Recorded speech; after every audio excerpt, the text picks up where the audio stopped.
Good Friday afternoon to you. 4 o'clock time for Sports4CLE. Hope your weekend is off to a great start. Thanks for joining us. Everybody still waiting for Sue L. Robinson's decision in the Deshaun Watson suspension hearing. Could come later today, could come tomorrow, could come later next week. Rich Eisen, Mike Florio on the Rich Eisen Show, talking about if the Texans settlement with those 30 claimants, one claimant and 29 others that could be claimants in a suit against the Texans, negatively affects the Deshaun Watson hearing. One of the 32 teams in the NFL says that they're taking a stand against any form of sexual assault and misconduct. I mean, isn't that basically saying they think Deshaun Watson did it? Well, if I'm representing Deshaun Watson, the thought process I go through, and it's a tough decision. There's no calculator that you can punch the numbers into and get the right answer. Mm-hmm. When you catch wind of the Texans settling these cases, you ask yourself, should we send a letter to Judge Robinson explaining this new information, asking her to consider it, asking whether or not there will be an appropriate investigation here, and if there is not going to be an appropriate investigation, then that is relevant to whether or not the punishment of Deshaun Watson should go forward. The other side of it is sometimes if you fire that cannon, you end up pissing off the judge and you complicate your life and you get smacked down. That's really the analysis. Is what I'm about to do something that's going to piss off the judge in a way that potentially affects me? And, lawyer, even though I don't know that many judges get mad at a lawyer and then look at the case more skeptically, but the lawyers definitely are worried about it. So there must be something to this notion of tiptoeing on eggshells and making very, very careful strategic decisions. But I would at least consider making sure she knows that the Texans have paid out these settlements and what the league does about the Texans' behavior or the allegations against the Texans under the personal conduct policy is a relevant consideration for what a fair outcome is for Deshaun Watson. And again, let's take another angle to that Texans suit being settled from Mike Florio on the Rich Eisen Show and how it might affect Deshaun Watson. Deshaun Watson testified that their director of security, when he became aware that there was a woman who was suggesting she could expose Deshaun Watson on social media, instead of figuring out exactly what's going on, asking all the right questions, giving him all the right advice on how to change behaviors that could lead to those types of allegations, he just gave him an NDA to use, non-disclosure agreement. Here, you're going to go get these massages, have them sign this, and they can't go on social media and make threats about you. So I think that there needs to be a closer look at what the director of security did, what he knew, what he should have known. And this gets back to the double standard that we see sometimes between the way the league treats players and non-players. The league won't respond to the question of whether or not they investigated the Texans for personal conduct policy violations. The Texans won't respond. But at the end of the day, they settled 30 potential lawsuits, one actual and 29 potential lawsuits based upon allegations of their misconduct. And with that, let's welcome in legal analyst Daniel Wallach, also co-host of the Conduct Detrimental Show podcast. Daniel, a lot to unpack there. Take us through kind of the thought process as how the Texans suit may be relative to Deshaun Watson's. Sure, but I'm beginning to think the title of your show, CLE, is really an acronym for continuing legal education. So you may want to set up a CLE program just for sports law, going forward if we get a few more of these cases. Mike raises a great point about a double standard and how, the league's treatment of other teams, other league executives and owners would be relevant in considering whether Deshaun Watson is being treated differently or disparately. That argument is on the table already in the case by virtue of the NFL's non-disciplining of Dan Snyder, Robert Kraft, and Jerry Jones. But the Houston Texans settlement is too late in the process to be considered. Under Article 46 of the collective bargaining agreement, this investigation or this disciplinary proceeding has to be based on evidence that the NFL is relying upon that was submitted more than 30 days ago. There's a 30-day cutoff window. It's right here in Article 46 that, hearings conducted by the disciplinary officer under Section 1E1, which is the personal conduct policy, will be scheduled to commence within 30 days following the NFL's transmission of the investigative report or law enforcement report documents forming the basis for review to the player. So anything that the league is relying upon has to have been out there and provided to the judge and to the player more than 30 days prior to the hearing. So in a nutshell, anything after June 1st is too late to be considered for this disciplinary hearing, both offensively by the NFL and even potentially defensively by Deshaun Watson, because first of all, it's too early in the process to determine whether the NFL has properly investigated the Houston Texans. This is a recent development, and I think these settlements speak more to the issue of whether the Texans as an organization or any individuals within the organization should be disciplined by the NFL for violating the personal conduct policy or for conduct detrimental to the integrity of the National Football League. So that's a forward-looking issue as to the relationship between the league and the Texans. It has no bearing on the disciplinary determination as it pertains to Deshaun Watson, where the evidence window closed more than 30 days ago. All right, and you've been on our show, and you said you thought that 8 games was kind of the sweet spot. You also had this tweet, and you told us this, but let's take a look at it. Again, the rationale for no suspension, higher burden of proof that has been agreed upon, no live accusing witness testimony, no opportunity for cross-examination, and what we were talking about a little bit there, the disparate discipline doctrine. Take us through that and kind of, you still feel 8 games is kind of the sweet spot between where the league thinks they did enough and where Watson's people may accept? Well, 8 games is my cynical, prediction as to where the judge may land based on her desire not to be reversed on appeal by Roger Goodell and to strike a balance where both sides could walk away without taking appeal. I mean, as I've stated on other podcasts and other programs, I believe the burden of proof here presents a serious obstacle for the National Football League, because I wouldn't want to be the plaintiff's lawyer who takes a civil litigation case and tries to win by a preponderance of the evidence without putting on any witness testimony. If I had to rely on, summaries of transcripts and notes, I wouldn't have much of a case. And one of the cornerstones of our adversary system is the right to confront witnesses. It's called the Confrontation Clause of the 6th Amendment, I believe. And the ultimate truth serum in our adversary process is cross-examination, the opportunity to test the veracity of the accuser's statements. That opportunity is absolutely missing from this proceeding because the league interviewed these witnesses and accusers in their conference rooms under conditions created by the National Football League. And I can guarantee you, Jeffrey Kessler wasn't in the room. Deshaun Watson's legal team wasn't in the room. And the NFL could craft a narrative and say that this is our transcript and ask a whole bunch of leading questions and create a sort of a one-sided narrative that's not tested on cross-examination. And if I'm a judge, Sue Robinson has been was a federal judge for more than 25 years. She's instructed juries on what the preponderance of the evidence standard means in actuality. And I expect her to hold the NFL to that standard. And I think in the absence of a criminal conviction or, written documentary evidence where there's an admission by Deshaun Watson, that poses a real danger to the NFL to take cases that have not completed through the litigation process or the criminal justice system and present them as sort of incompleted adjudications and try to arrive at a determination and convince a federal judge that something happened here when you're not bringing the accusing witnesses to testify live in open court before this judge, where Jeffrey Kessler or Watson's attorney have the opportunity to ask questions on cross-examination.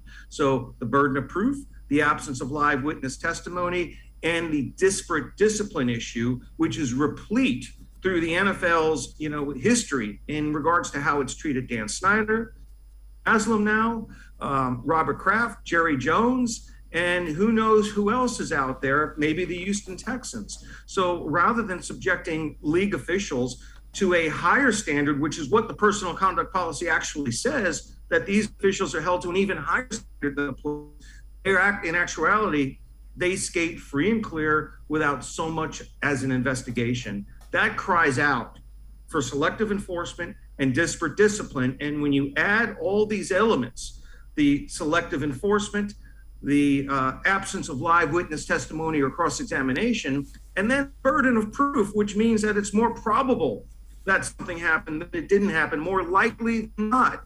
How can you prove that if you curate a narrative out of the NFL's own internal notes that Kessler and Watson's legal team, Rusty Hardin, if he's even in the room, didn't have an opportunity to test on cross-examination for bias, for veracity, to try to poke holes in the witness's story. Without that opportunity, I'm skeptical that in real life, the burden of proof on a preponderance of the evidence standard could ever be met short of a criminal conviction or an admission by the defendant. And we have neither here, presumably. All right, before I let you go, we're going to head to the voicemail of Truth and Reason. Somebody with a question about what a suspension and a precedent it might set. So listen to this. Yeah, my name is Josh Lucas. I'm from Toledo, and I had a question about how a suspension levied by Judge Sue L. Robinson might set a kind of ugly precedent. It's been documented that there is little to no evidence to support that the claims against Deshaun Watson are accurate. Two grand juries heard the evidence and said, there wasn't enough to go to trial. Even the NFLs, through their investigation, threw out a number of cases because they weren't credible enough to pursue. So that having been said, if a suspension is levied, doesn't that sort of open a door saying that, listen, you don't need to have proof. Anybody can just accuse anybody of whatever they want, and you run the risk of getting a player suspended. So that's all I wanted to know. Hopefully I get to hear an answer. Thanks. As always, appreciate all of the voicemails. And Daniel, you and I talked very briefly. We don't know what the evidence is because anything you're hearing now is leaks. Yeah, that sounded like one of my law school professors with this, multi-tiered, multi-part question. So that's a great question, but I don't know that you can say a bad precedent is being set when we have no earthly idea what evidence has been presented to Sue Robinson. So we'll be in a better position to assess that premise maybe as soon as today or next week when Sue Robinson issues her written opinion where she's going to make findings of fact, very detailed findings of fact, where she's going to go through the evidence and assess it. So I think that question is better asked against the backdrop of an actual decision being rendered.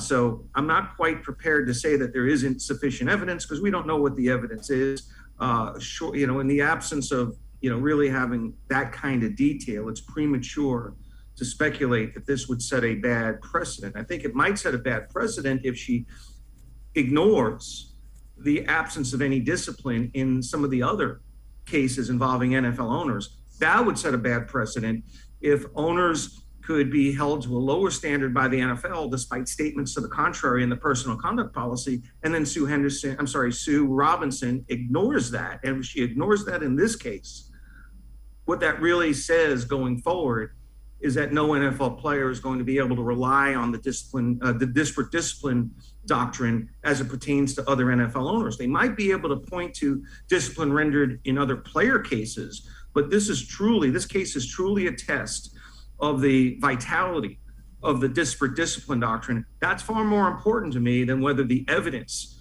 justifies any punishment, because I think Sue Robinson is in a superior position, particularly given that she's heard the evidence and is a longtime federal trial judge who has presided over hundreds of cases in her lifetime.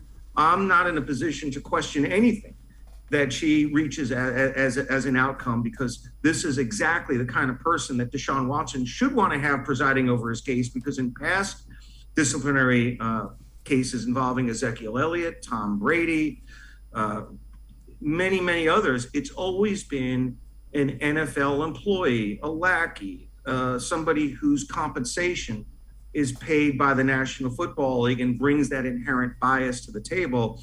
This is really the first time since Barbara Jones, another former federal judge, presided over the Ray Rice arbitration, that the players are getting a neutral fact finder with no biases involved. This is the first time in almost 8 years that has happened. And if I'm Deshaun Watson, I'm very happy that I'm going to have a federal court judge rather than Roger Goodell decide the initial discipline. I'm happy that a lawyer, an experienced federal judge, is going to be wading through these evidentiary issues and putting on the lens of a judge is in a much better position to assess whether the quality of the evidence rises above the preponderance of the evidence standard, as opposed to having a non-lawyer such as Roger Goodell or Troy Vincent make that determination without a shred of legal training. And do you even expect them to credit any of the disparate discipline arguments that the NFLPA is going to raise? Because with an NFL employee, they're going to strike it as irrelevant. You have a bona fide chance of having a federal judge credit the notion of selective enforcement, because she's dealt with cases like that throughout her legal career. And I've identified a number of them where she's issued opinions in Title VII employment discrimination cases where the plaintiff raised the disparate discipline argument. And she understands that argument. It will resonate with her. If it's going to resonate with anyone, it would be with this judge, not with Troy Vincent, Roger Goodell, Harold Henderson, or someone else whose bread is buttered by the National Football League. Daniel Wallach, as always, appreciate the insight and the time. Thanks very much, Daniel. Thanks for having me on. I feel like I should get a co-hosting gig for the week. Yeah. But I'm happy to come back anytime. And thanks for the opportunity. It's always a pleasure to speak with you, Dave. All right, Daniel Wallach. He is legal analyst, also the co-host of Conduct Detrimental podcast. Make sure to check it out. We're going to step aside, take a quick time out. Other side of the break, G. Bush will join us. We'll talk some Browns, Sports for CLE. We'll be right back. Stay with us. Come back to go forward. Back to learning new things. Back to pursuing your dreams. Tri-C has flexible learning options to fit your life. And every year, more than 1,000 local companies provide Tri-C students with real-world learning. The right education can boost your lifetime earning power by hundreds of thousands of dollars. Start now with a college education you can afford. Tri-C, where futures begin.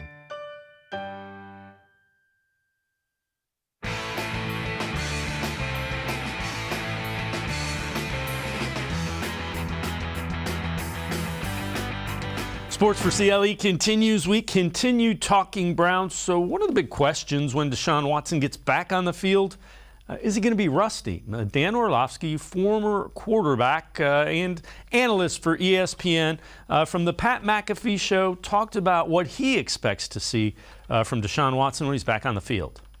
Yeah, he hasn't played in like 2 years. He's been through a lot too. I mean, like that has to be wearing and everything. Do you think he'll come back just as good as he was? And now, who knows how many games he's going to be suspended? Who knows how long the Honorable Sue Robinson will decide for him to be suspended? But everybody's just assuming he's going to be all the way back. Is that going to take a little? Is it like riding a bike? I have no idea. I don't fully think I comprehend the position enough to know. Yeah, the situation reminds me of remember when Michael Vick went away to jail for, I think it was 2 years, right? And he was playing at a incredibly high level. And then he came back and we were all like, he's 2 years older, hasn't played. And all of a sudden he went to Philadelphia and it was almost like he revitalized his career, got another huge contract and played really well. So I don't want to minimize it as it's just like riding a bike, but I don't think it's going to be he's going to go from a guy who had one of the historically best passing seasons ever to, he's playing backup quarterback level ball. So I think Deshaun, after a couple games of getting back on the field playing wise, is going to be playing at an incredibly high level again. And with that, let's welcome in G. Bush, host of 92.3 The Fans, The Barber Shop, as well as co-host of the Ultimate Cleveland Sports Show. G. Bush, I tend to agree with him, and a lot of people forget just how young Deshaun Watson is as well. Yeah, and I think one of the things that we got to take into consideration is he hasn't been sitting around the house chilling. I mean, he has world-class facilities. He's a very wealthy individual. And one of the things that you do when you are off of football, you are still working with a quarterback coach. You're still working with a trainer. You have a regiment that you're performing. And one of the things that also helps Deshaun Watson a little bit is the fact that he's had 2 ACL tears, one back in high school and college and another one with the Houston Texans. So if you probably ask Deshaun Watson right now, he'd probably say his body feels probably the best it's felt in a long time. And as a quarterback, one of the things that you can always do, unlike other positions like lineman and offensive lineman, you can't really ratchet it up and kind of simulate that type of speed and physicality if you are a linebacker or maybe a guy like an offensive or defensive lineman. you can't really get a bunch of 300-pounders together and get out there and go pass rush with one another and work on your moves. It doesn't work like that, man. So, but you can. You see guys go 7-on-7 all the time. Now, you can't simulate the speed. And obviously, they're not going to be giving him disguised looks and blitzes and all that other stuff. But from what I saw in the mini camps, he looks like he's just, I mean, even the difference between him and some of the other guys, watching Baker and being able to watch some of the other guys, it's just night and day. He's a bigger athlete, stronger, faster athlete, really good arm. I just think that it'll take a little bit of time to get up to the game speed because you can't ramp it up and you can't simulate that. But in terms of what he's going to be physically and what he's going to be able to do, I think it's going to be 1 or 2 games and he'll be right back to where he needs to be. Yeah, I would agree with you. Some other news from the Browns camp today is rookies did report, and they officially signed Josh Rosen, number 10 overall pick, 2018. That's the same draft that the Browns took Baker Mayfield, number 1 overall. There were people that wanted the Browns to take Rosen. So they signed him, has struggled in his NFL season. Let's take a look at a Tony Gurzi tweet as well, because I want to tie these together. So Gurzi feeling that the Rosen signing signals the Browns to expect an 8-game Watson suspension. Again, we're reading tea leaves. Let's talk one about Watson. One about Rosen, and 2, if you think there's anything that is tied to Watson. I'm not so sure there is. No. I think Rosen, you look at that draft, man, back then, not only have you Baker Mayfield, but you also have Sam Darnold. Those 2 are playing on the same team with Carolina, and Josh Rosen. So you think about it, in that list of conglomerate guys that they were talking about, you got Baker Mayfield, you got Sam Darnold, you got Lamar Jackson, you got Josh Allen, and you have Josh Rosen. Now, you look at it, man, 2 of those guys are stellar players. Baker has had some ups and downs, but he's shown a little something. But pretty much the only one that have proved to be franchise quarterbacks are Lamar Jackson and Josh Allen. So, I look at Rosen, bringing him in is something. And I talked to DeQuell Jackson today. He says, listen, this is like a camp arm. I don't expect him to come in and just all of a sudden pick up the play. He's a really smart, intelligent guy, but he hasn't been in the system, doesn't know the playbook. All the rest of the guys have gone through OTAs. They've gotten the playbook. They've gotten coaching and being in these sessions through the OTAs and the mini camps and all that other stuff. I think it would be kind of foolish to come out and think that Josh Rosen is going to, somehow be a guy that's going to be competing with either with Jacoby Brissett. Now, I think it'd be even difficult for him with Josh Dobbs, because just for the simple fact that these guys have already been here. Now, don't get it twisted. If the Browns come out and look terrible for the first 2 or 3 games and they're winless, Andrew Berry and Kevin Stefanski will turn over every leaf possible to get the team going, and it can come down to Rosen or Dobbs, or even going back out and looking at Jimmy Garoppolo if he's available. But I don't think I look at him to take the position. And in terms of what's happening with the suspension, what does this mean specifically for Deshaun Watson's suspension? I don't think it means much, because if I'm looking at it like this from a position of a camp arm, you need, if you got guys and you're going to have Jacoby Brissett taking the majority or lion's share of your carries or in your snaps, then you're going to have to say, well, how do we get through a practice? You got 7-on-7, you got your team drills and team periods, right? How do you get? So basically they bring in guys and they had Jake Fromm a little bit earlier this year, and he was a guy that he was throwing around a little bit. But for the most part, I don't think this points to anything specifically with Deshaun Watson. We don't know. Nobody knows really right now what's that's looking like. And I think this is just something the Cleveland Browns would do just like any other NFL team. They need to have a camp. They need to be able to run their plays, run their practices and stuff. And it's a security blanket. It's a policy for if Jacoby Brissett goes out there and, God forbid, falls down the first day and messes his ankle up or knee, now you at least got something in the pipeline in the works to get him ready. Yeah, and the other thing is if you see something you like, you put them on the practice squad. You hope you can unlock the talent that was the 10th overall pick in the draft. It's a low risk move for the Browns. some more good news as well, and it's not really a surprise. Tom Wheelers tweets this one out. Deshaun Watson and all of the quarterbacks came to camp today, reported with the rookies. That's not a surprise. Watson is a guy that likes to have a lot of chemistry with his receivers, and the more you can get in there and work, the better off he's going to be. Hey, man, you know, I'm glad he's probably glad that he's, like, here, right? Out of all of the things that we talk about all the time, he's like, listen, just get me to training camp, man. Just let me get around the guys. I can lock in. I can kind of put some of this other stuff out of my mind. You talk about it. Some of those four cases that are going to go forward are going to be cases that are taking place next year. So from a standpoint of him and where his mental state is, he's feeling like right now training camp is a place where you can lock in. Now the season is upon us. You know, he'll be looking forward to just either getting some word of whatever his suspension will be. But for him, I just think it's back to football, back to the stuff that you're really comfortable with. And then, you know, that's where all players are most comfortable, inside the locker room, inside the facility, and getting ready to do what their God-given ability allows them to do, which is play football at high level. So I think that's what he's waiting on, and I think he's super excited that training camp is upon us. All right, a little bit of concerning news. So David Bell, one of the wide receivers, rookie, is on the physically unable to perform list, has a foot injury, not believed to be serious. He is on the roster that counts against the number that can be in camp, and as soon as he's good to go, you can begin practicing. But G. Bush, the more practice you miss as a rookie, the harder it is to gain that early part of training camp. You just can't make it up. And I know people. I know it's not. So we hear people say, "Hey, but it's not serious." I'm like, nah. Well, sometimes non-serious injuries can cost you serious time away. Technically speaking, a hamstring injury. Guess what? To defensive backs and wide receivers, those aren't season-ending injuries. Those aren't career-ending injuries. It's not like you tore your Achilles heel or tore your ACL. But here's the problem. What it does do, it limits your ability and your growth. Look at Anthony Schwartz last year.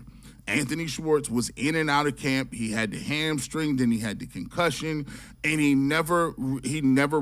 showed a little bit in the Kansas City Chiefs game, never was able to get back and to contribute on the field. You can take a look at all over the league, and this is the problem with, yes, young guys more than ever are ready to come in and develop and contribute at a high level, especially as receivers. But here's the issue. If they have any issue, if you got a thin roster and you're counting on those guys to perform for you, you're counting on that production. Now we have a problem because now they really counted on David Bell. He's the reason they felt like Jarvis Landry was kind of expendable.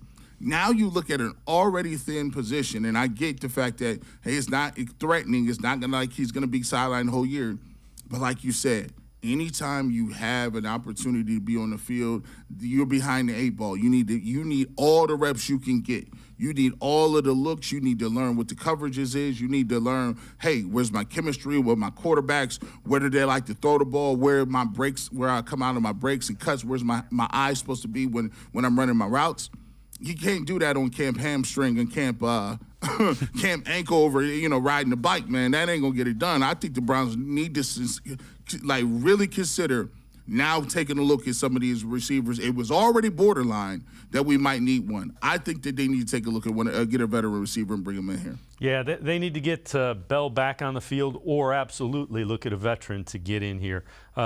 G. Bush and I are going to step aside, take a quick timeout. Sports for CLE. We'll be right back. Stay with us. When it comes to selling you a mattress, most retailers are handing you a line, a long line of extra steps that drive up costs and create confusion. At the Original Mattress Factory, we simplify the mattress shopping experience by building mattresses and box springs in our own local factories and selling them direct to you. It's short, sweet, and simply makes sense. So experience more than just a mattress store. Experience an original, the Original Mattress Factory. The Ohio Lottery Partners in Education program recognizes role model students and teachers from across Ohio. Nominations can now be done completely online. To nominate a deserving teacher or student, go to ohiolottery.com. In the About section, find Partners in Education. There you will find links to the nomination forms. Students, kindergarten through 12th grade, can be academic all-stars. Teachers can be honored as a Teacher of the Month. The Ohio Lottery Partners in Education, where stars shine.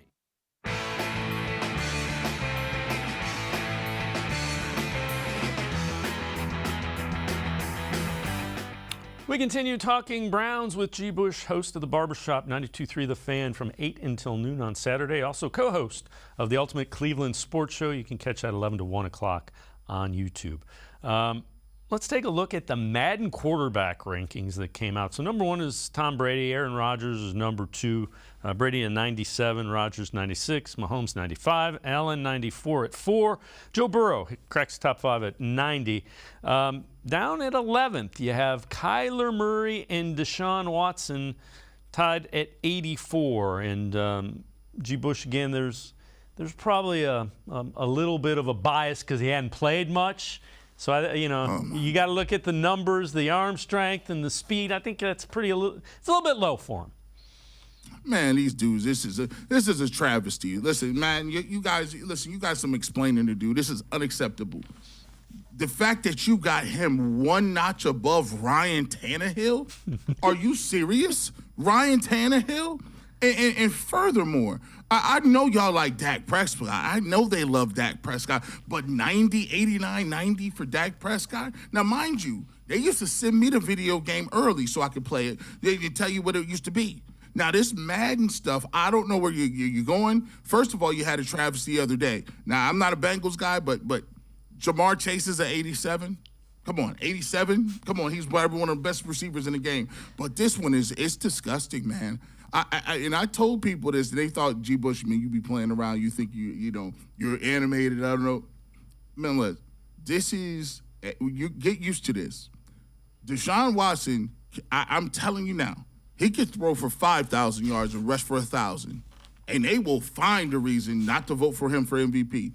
It's going to be slim picking for the Cleveland Browns. Guys, listen, you guys are going to have to work to make the Pro Bowl because they have this thing right now where it's like, hey, I know people don't like the fact that we gave them all this guaranteed money. We don't care about that. We can care less. That's up to you to figure out. Hey, Ravens and Bengals, figure out how you're going to pay Lamar Jackson and Joe Burrow. We don't care nothing about that. We want to raise the price up. But, a lot of people was upset. And you could tell in these ratings and rankings, I've been on here a couple of times, and every time you give me a rating, they're like, well, they have the Browns rated 23rd. What? What? Yeah. What, for real?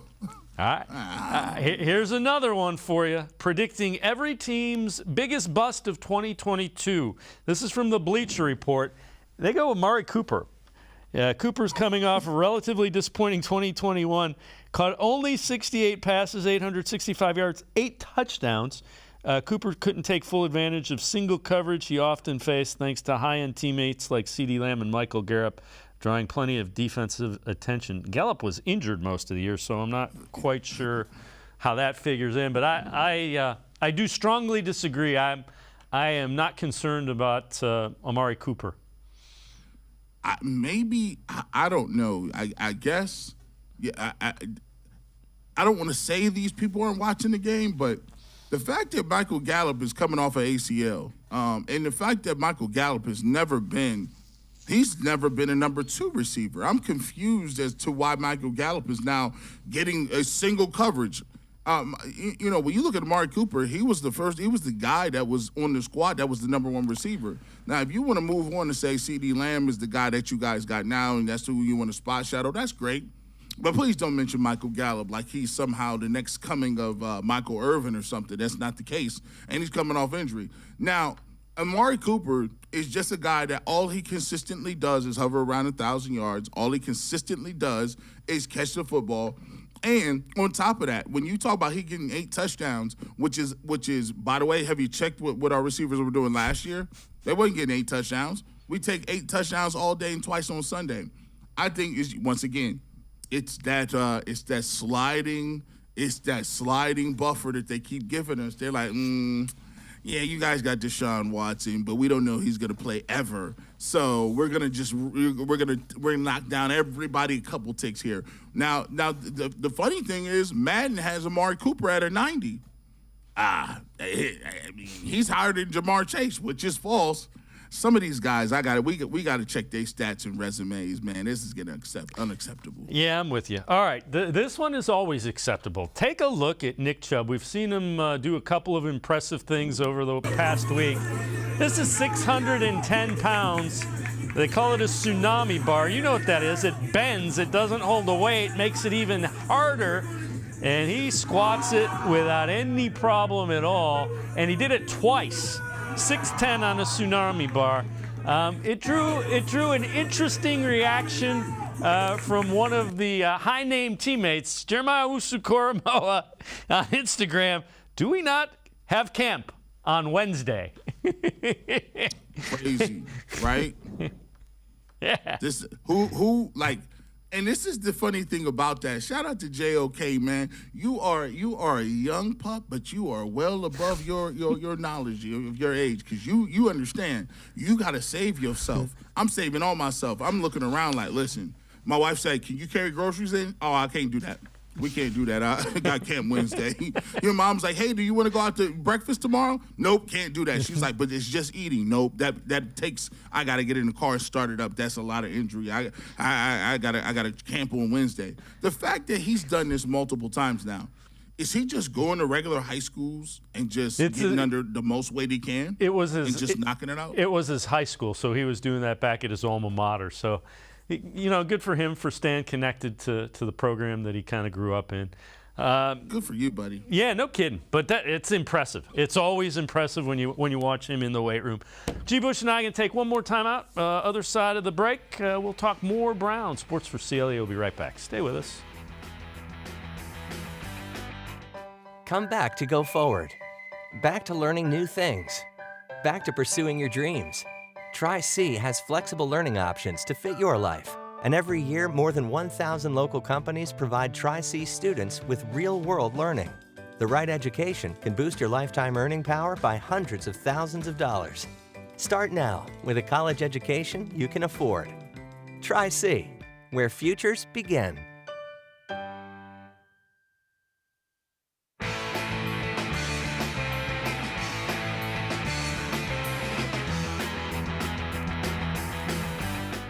We continue talking Browns with G. Bush, host of the Barbershop 92.3 The Fan, as well as the Ultimate Cleveland Sports Show. You can catch that on YouTube. Let's head to the voicemail of Truth and Reason. This one, kind of about the team chemistry a season ago.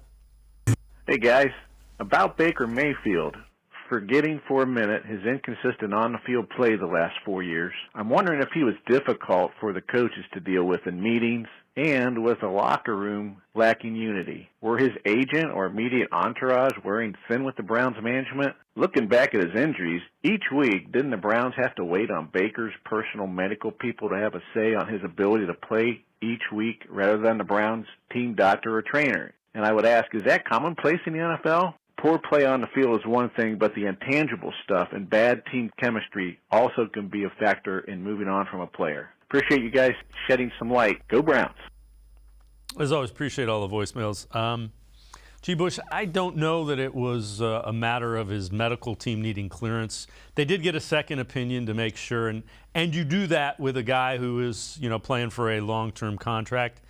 But you heard whispers, and who knew if they were true or not, that some of his teammates were not thrilled with the act. The act had worn thin.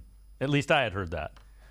Yeah, you know, in the league, to explain it, in the league, you got to think about it like this, man. All those guys are in the locker room, and I try to explain to people during the time it was going on. You know, I've had 13, 14 surgeries, neck injury, back injury, 2 ACLs, all kind of stuff. Like, you know, I partially tore my Achilles heel.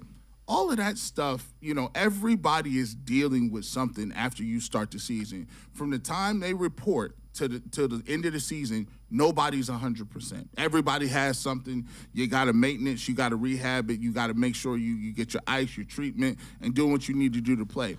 But the only thing that people care about is when you're in that locker room, hey, if you're here and you're saying you're able to play, then we expect you to lock in.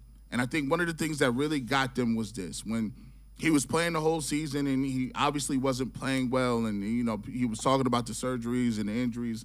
And at the final game, he said, after the game in Pittsburgh, he said, I'm going to talk to my team and I'm going to talk to my family and my people to decide whether I'm going to play in Cincinnati or not. And I know for a fact here, and for some people that I've heard whispers from in the locker room, some people thought, well, hey, man, ain't no time to be deciding with your team and who's going to be starting, because we was rocking with you and rolling with you when you wasn't playing so well. So if you was going to come out here and not play well, and you've cost us an opportunity to get in the playoffs, now that the playoffs are over, you feel like I could just, I'll go get the surgery and keep it pushing. A lot of people didn't like that, because a lot of people – obviously, Jarvis Landry was hurt throughout the day. Odell Beckham Jr. was hurt a little bit last year. And if you know, Myles Garrett had a very bad lower body injury. And all those guys, all of Jadeveon Clowney, all those guys played with some things. And so if you'd have finished the season out and said, look, I came this far, let's just finish it out, they would have respected it and kept it moving. But some people, that put a bad taste in their mouth, when he kind of decided to take himself out of the game and not play against Cincinnati the last game of the year. Yeah, and keep in mind the guys on both sides of the line take a beating on every play. And those are the guys that, they're never healthy. So, yeah, and those are the guys you got to keep happy if you're the quarterback. All right, this is kind of interesting. So this is from Pro Football Focus, top 15 pass blocking charts among offensive tackles from 2015 to 2021. These are like the elite of the elite. You see Joe Thomas up there, ranks number 4. Jack Conklin checks in at number 9. That's how good Conklin was. And keep in mind, Conklin is a guy that didn't play a whole lot last year because he was beat up most of the season. Man, it's crazy. Shout out to Mitchell Schwartz, by the way, a longtime former Cleveland Brown. He just retired. Man, good gracious, man. He turned out to be a nice pick. Nice ball, nice career. He's another guy that's a lot of these guys are borderline, right? Borderline in terms of whether they're going to get in the Hall of Fame. But Jack Conklin's name is right there, and that just goes to show you what type of player he can be when he's healthy. Jack Conklin, I think he gets affected by the fact that he's not really a lineman type. If you look at his body, he's really lean. He's one of those tall, lanky guys. And when you're dealing with, on the offensive line, sometimes it's better to be a little more compact, have that lineman build. Joe Bitonio, I say, look, it's hard for Joe Bitonio to get hurt. He got the traditional lineman body. He got the belly. He got that big old barrel chest that he got. Looked like one of those strongmans, like he's from Sweden or Iceland. His name is Magnus Versamuels or something. He just comes around and just picks up the boulders, doing the hay walk. He got the build where you don't get hurt. Now, listen, Jack Conklin, he's built like an athlete a little bit. Long, lanky, looked like he played basketball or something. Made a play tight end in high school, but it just goes to show you what kind of player he can be when he's healthy. And I'm looking forward to seeing if he can get back. If he can get back to what he was and playing at that level, the Cleveland Browns will be something to reckon with up front. And they're going to need him because guess what? It looks like they're going to have the quarterback, going to need creativity from Stefanski and play calling, going to need to run the ball, and we need some people to be healthy. So hopefully he can get back and be ready to go. All right, before we let you go, let's head back to the voicemail of Truth and Reason. This caller, something about the Browns fans. Dave, we all know the best and the most loyal fans in the NFL belong to the Cleveland Browns. It's amazing how it affects families. Last weekend, my son came home to visit. He's a teacher in Florida for the past 20 years. We went to the Pro Football Hall of Fame. He's inherited the love of Cleveland sports from me. We weekly end our conversation on the phone going over the weekly events surrounding Cleveland sports news. My son wears Cleveland sports shirts everywhere and is stopped by people all over the country wanting to talk about the Browns. I agree with G. Bush that when the Browns win the Super Bowl, there will be parades all over the world. And the biggest thrill for me will be to fly my son home to watch together the Browns playing and winning the Super Bowl, a father's dream to share with his son.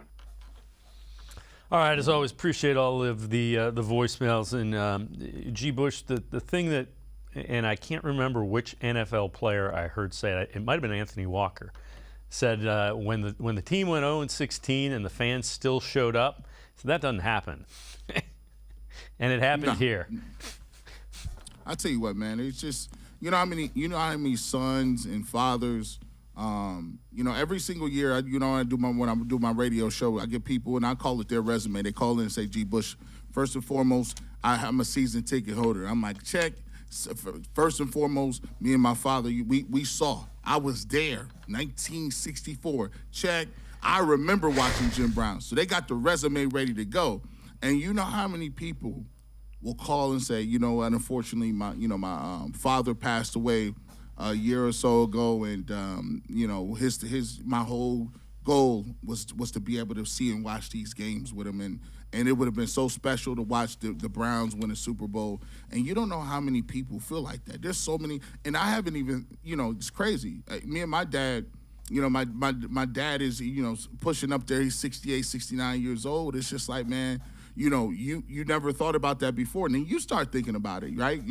Every single season you call each other before the game, and, even if I'm talking on the radio 100 hours or whatever, he still hits me up and he's like, "Hey, so what you think about the Browns?" And I'm like, "Dad, you just heard me on cleveland.com. You saw me on Ultimately Cleveland Sports. I was on the radio." He's like, "Nah, I want to hear it from you." Like, you know what we do, right? So like he said, man, I get hit up from people from Browns backers from Hawaii to Ireland to Scotland to South America, and they all say, "Man, hey, we got our colors out here. We got a group out here. A group of us meet 10, 20, 30 people. We watch the games every Sunday." And that's why what makes the Browns community special. We don't got a logo. We got our colors are kind of strange in brown and orange, but at the end of the day, man, those people show up, they support their team, no matter who's on the team, no matter how many games we win, and that's what it makes it special to be a part of the Browns community. And that's why I always say, man, hey, Dallas Cowboys, y'all cool, but the real America's team resides in Cleveland, Ohio. I'm with you. G. Bush, as always, great stuff. Appreciate the time and the insight. Thanks very much. Appreciate you. All right, G. Bush, make sure you listen to him, 92.3 The Fan, 8 until noon on the Barbershop. You can also catch him Ultimate Cleveland Sports Show, YouTube, from 11 to 1, Monday through Friday. We're going to step aside, take a quick time out. Other side of the break, Randy Gurzi from Dog Pound Daily, Sports4CLE. Will be right back. Stay. The Ohio Lottery Partners in Education program recognizes role model students and teachers from across Ohio. Nominations can now be done completely online. To nominate a deserving teacher or student, go to ohiolottery.com. In the About section, find Partners in Education. There you will find links to the nomination forms. Students, kindergarten through 12th grade, can be academic all-stars. Teachers can be honored as a Teacher of the Month. The Ohio Lottery Partners in Education, where stars shine.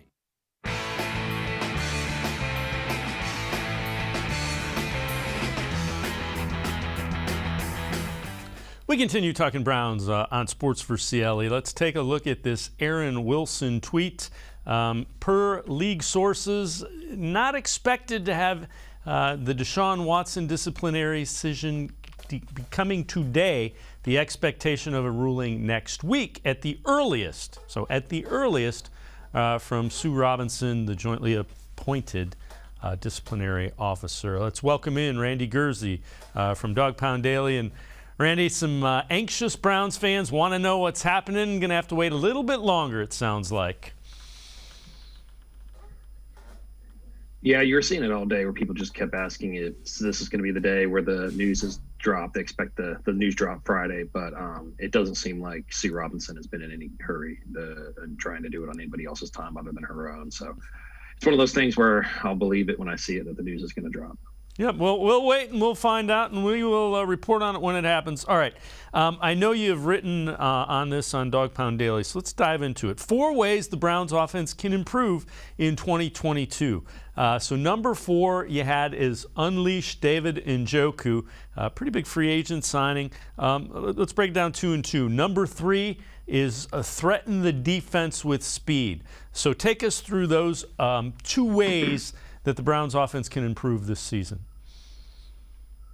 Last year, Njoku was really the biggest playmaker they had on offense, and for whatever reason, they just never went back to him. It seemed like they were really trying to force it to Austin Hooper rather than him. Njoku was the one who had the big 71-yard catch He cleaned up his drops. He had 2 drops for the entire year, I believe. So, he was also the guy that could pull down the contested passes. So he's somebody that they need to get involved early and often this year.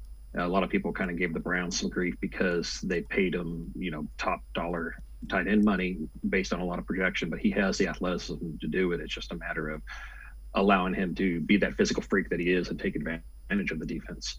And then their other real issue last year was the fact that Austin Hooper, Jarvis Landry, David Njoku, a lot of those guys really just kind of occupied that same area, the 5 yards from the line of scrimmage or so they didn't really have that guy that could stretch the defense. They'd hoped Anthony Schwartz could help with that, but injuries and inconsistency messed that up, and the Donovan Peoples-Jones was really the only true deep threat they have. So this year, adding Amari Cooper, maybe opening it up with Njoku, and then also hoping for a leap from Schwartz, and maybe even getting Jakeem Grant out there could really help, because that offense struggled to get down the field last year and make the big plays.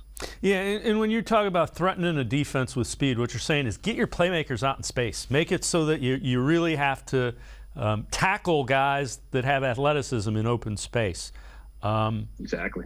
So let's go 2 and 1 now. So number 2, you have use the quarterback's legs. That seems to be kind of an MO of what they were looking for. When you think of Watson, Brissett, and Dobbs, they can all be effective. And then your number 1, something I love, use Nick Chubb and Kareem Hunt together. You can even throw, I think you could even throw Dearness Johnson. Use 2 backs. So take us through those 2 and what you think they would mean to this offense as well. Yeah, I love the fact that they went out and got these mobile quarterbacks, because Stefanski's offense is really all about that. He likes to get the quarterback on the rollout. And we even saw Baker Mayfield, who's not known for his speed, pick up several, big 3rd and 4th down plays when the linebackers had dropped into coverage and there was enough room to run.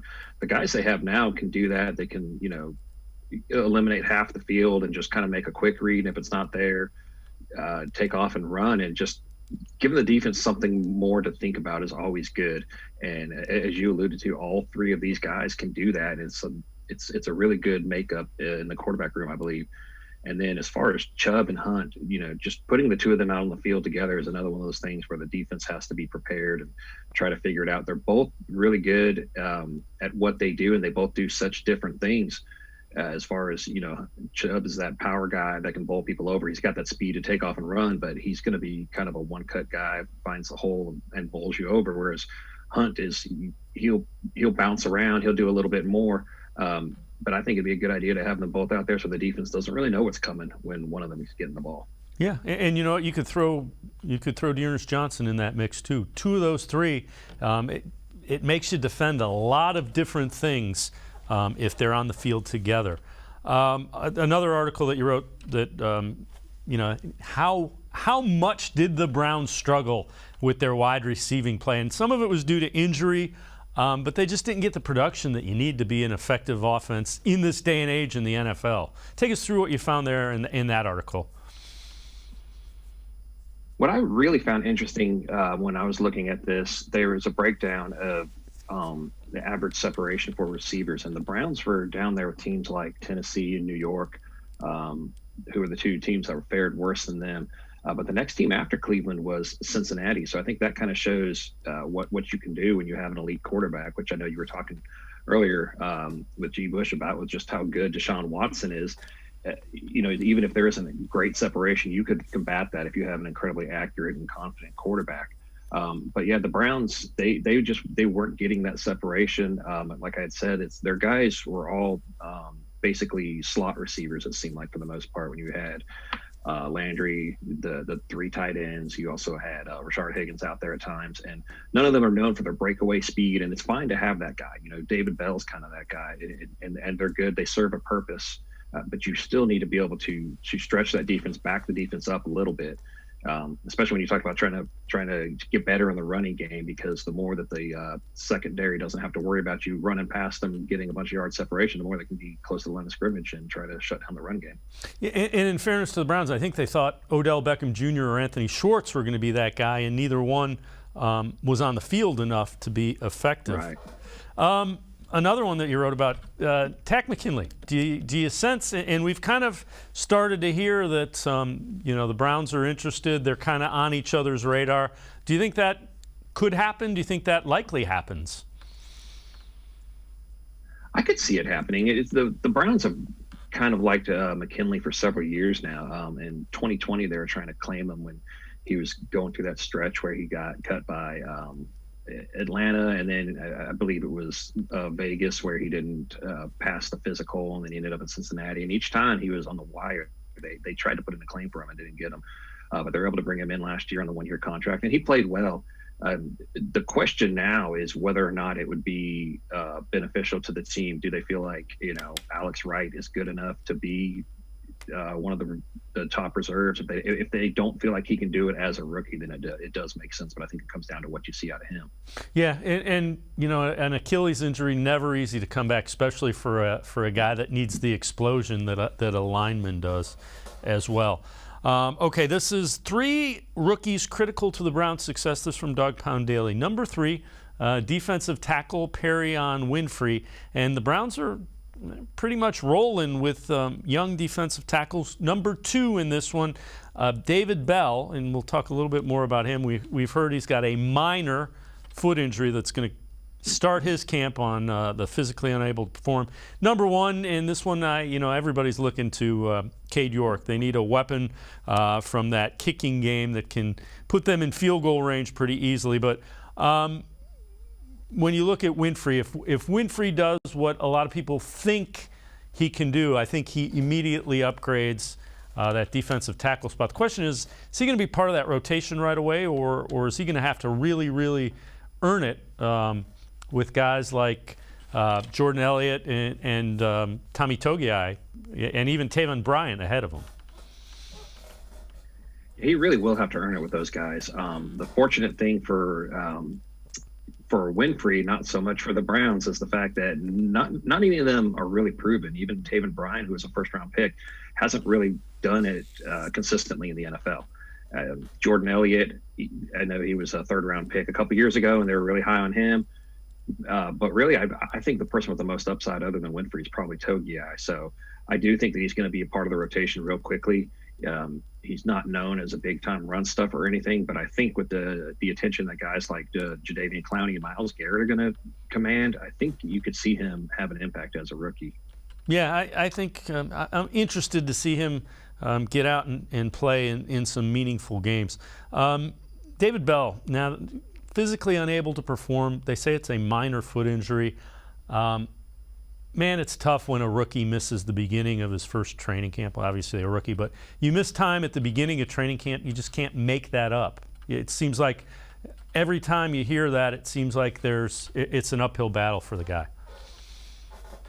Yeah, and I heard you talking about it earlier and saying how it was an issue for Anthony Schwartz last year, and that's absolutely right. These are very critical stretches for the rookies. The good thing is that he was there for all of the mini camps and got some work in. I know they were saying he didn't drop anything. Everything that came near him, he was hauling in. And we hear the word minor injury a lot, but how many times in the last few years have we seen a Browns player with a minor injury and he misses the first 4 weeks of the season or something? So it's going to be a real test for their wide receiver depth. Like how confident are they with the guys behind them, or is this going to kind of make them think maybe we do need to go look at a veteran player to come out there just in case somebody does go down? Yeah, that was my follow-up question to that. Do you think they look at that now? Even a guy like, and we keep talking about Will Fuller.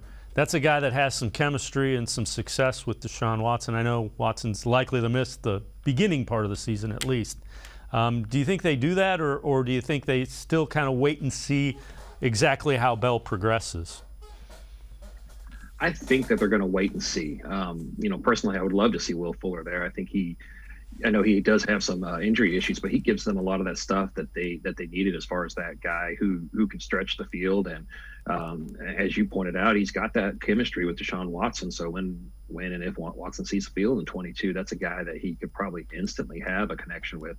But I think that they really want to see the guys that they have, what they can do. I know they've got a couple other rookies that they like. Isaiah Weston is a really talented player who I think could end up making the 53-man roster. I know they also like Mike Harley and Michael Woods, who they drafted. But I think they want to see what these guys can do before they overreact to an injury and sign a free agent. Yeah, and I get it. I understand that. Before we let you go, Cade York was the last guy. How important? I mean, they spent a 4th-round pick on a kicker. I mean, do we need to really say any more on how important he is this season? Yeah, people don't like when you draft kickers either. They get really upset about it. But what's funny is when they do work like an Evan McPherson with Cincinnati, then all of a sudden you look brilliant. But yeah, he's going to have a lot of pressure on him. I know the Browns try to take some of that pressure off by saying there's no competition. We're not going to bring anybody in to fight with you. This is your job. But he's still going to have pressure to perform because he was a high draft pick for a kicker. The good thing is he was just really accurate in college. I think he's the real deal. Again, kicking in Cleveland is going to be the real test because that wind out there can get crazy and mess with these guys. So hopefully he can handle it because it'd be nice to have that position figured out for a while. I would agree with you. He seems to be built for it. Let's hope we're right about that. Randy Gurzi, appreciate the time and the insight. Thanks very much, Randy. Thank you for having me. All right, Randy Gurzi, make sure you read him, Dog Pound Daily. That's going to do it for this edition of Sports for CLE. We will see you back here Monday at 4 o'clock. Have a great weekend, everybody. See you Monday at 4 o'clock, Sports for CLE.